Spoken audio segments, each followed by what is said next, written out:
മുത്തുനബിയുടെ മഹബത്തിന്റെ മാസമായ അടുത്ത റബീഉൽ അവ്വൽ മാസത്തിൽ കുറ്റമുക്തമായ ജീവിതം കൊണ്ട് മുത്തുനബിയെ വേദനിപ്പിക്കാതെയും മുത്തുനബിയുടെ മദ്ഹ് ചൊല്ലി മുത്തുനബിനെ സന്തോഷിപ്പിച്ചും സുഹൃതങ്ങൾ ചെയ്ത് മുത്തുനബിയെ നന്നായി സന്തോഷിപ്പിച്ചും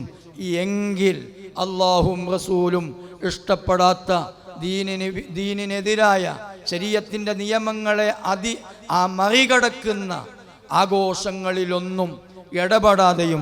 ഇത് മറ്റേതെങ്കിലും തിരക്കുള്ള ഒരു നാടക രീതിയിലോ മറ്റേതെങ്കിലും ഒരു ആഭാസ രീതിയിലൊന്നും നമ്മുടെ ആഘോഷ പരിപാടികളും നമ്മുടെ പ്രോഗ്രാമുകളും നമ്മുടെ മദ്രസാ വിദ്യാർത്ഥികളുടെ പ്രോഗ്രാമുകളും തരംതിരിഞ്ഞ് പോകാതെയും എങ്കിൽ ശരീഅത്തുൽ ഇസ്ലാം അംഗീകരിച്ച